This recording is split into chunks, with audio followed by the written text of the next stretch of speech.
Hey guys, how's it going? Michael Troy here. Today we're looking at Deadpool #1 Facsimile edition from his series. I want to say this was possibly his first series. Like, he had a couple of mini-series, and then he had a regular series, and I believe that this is it. I could be wrong, but whatever. Check out this gorgeous wraparound cover by Ed McGuiness, one of my favorite artists. I was so into Ed McGuiness at the time and just like followed him forever. Love his work. Even copied his style for a great period of time. I feel like there might be a little Ed McGuiness still in me, and it's a great influence. Sasquatch from Alpha Flight battling Deadpool, sign me up. Even if I didn't get it the first time around, I would be so here for this now. I love the Ed McGuiness art. It's just a lot of fun. I feel like, Rob Liefeld created Deadpool for New Mutants, which led to X-Force.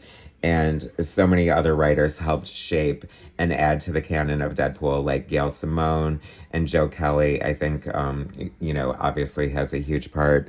So Joe Kelly story, Ed McGuiness pencils, Nathan Massengill with Norman Lee inks, Richard Starking's Comic Craft DL letters, Chris Lickner colors, Digital Chameleon enhancement. Interesting to note that Christian Lickner would go on to form Liquid Studios that would color like Battle Chasers over Ed McGuiness. Not Ed McGuiness, Joe Madureira. Speaking of Joe Madureira, I believe he's on X-Men at the time and had sort of introduced like this manga style to American comics.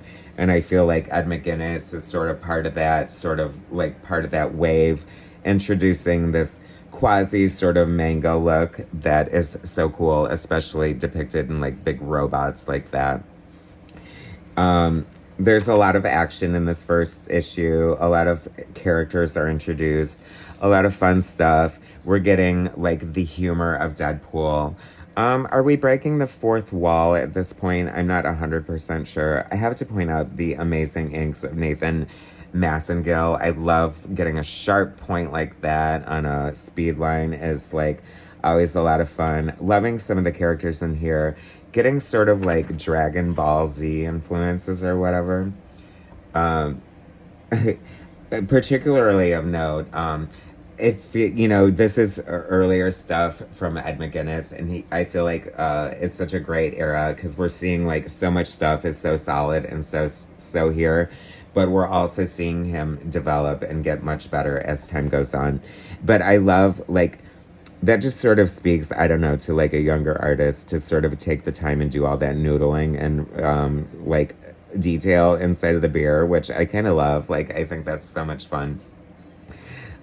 Just like some great panels, like just goes to show like what a fun creative like storyteller and comic book artist Ed McGuiness was and would continue to be and grow into. I think his latest gig was Spider-Man that I checked out a couple of issues. He's still amazing, still solid. I love him. Is this the introduction to Blind Alfred, the elderly roommate of Deadpool, which is so much fun. I love her. Like, just like great comic relief. Like, just like a fun ragtag bunch of characters in Deadpool. Gosh, I mean, wouldn't James Gunn do like an amazing job with like, I mean, arguably Peacemaker and Deadpool could have like very similar like a series, as far as being like great comedy. I also love the science aspect here with Walter Lankowski. I love the Marvel Universe, just having other characters drop in from other books from time to time. Love the green effects, very much from the pages of Alpha Flight, I feel. If you have Walter Lankowski involved, it's not going to be too long before he rips open his shirt to reveal a chest hair growing rapidly in order to turn him into everyone's favorite Canadian Yeti, Sasquatch.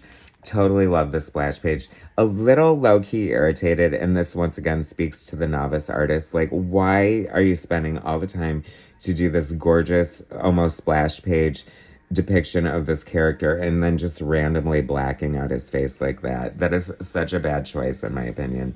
But it just speaks to the youth of the artist, in my opinion. But whatever, I forgive you. You're still one of my favorite artists. It's all amazing.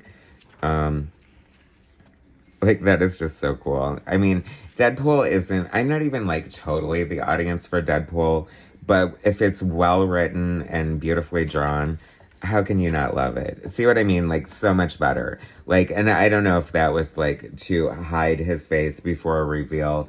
I don't know what the decision was there, Mr. McGuiness, but this totally makes up for it. Absolutely gorgeous. I would love to see the black and white original art of that. That is freaking amazing. So cool.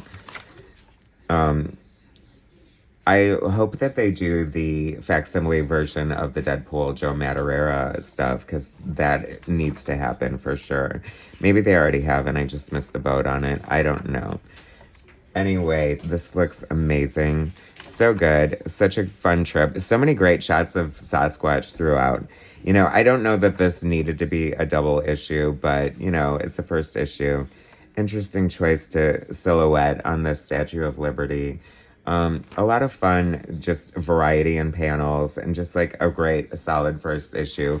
Really making me want to just revisit the Deadpool series. If for nothing else, the gorgeous Ed McGuiness art. Love the behind the scenes stuff in the back. The anatomy of a cover. Always love that little inclusion. Just so much fun. The design of Blind Alfred. I love to see the beginning of a character. And now we have the Wolverine Deadpool movie all these years later. Who knew? Anyway, such a great book. So much fun. Gorgeous art from Deadpool, and a great story from Joe Kelly. Arguably one of the great writers from the 90s, right? Anyway, thanks for watching, guys. Subscribe to my channel if you haven't already. Hit that like button, and I will bring you more soon.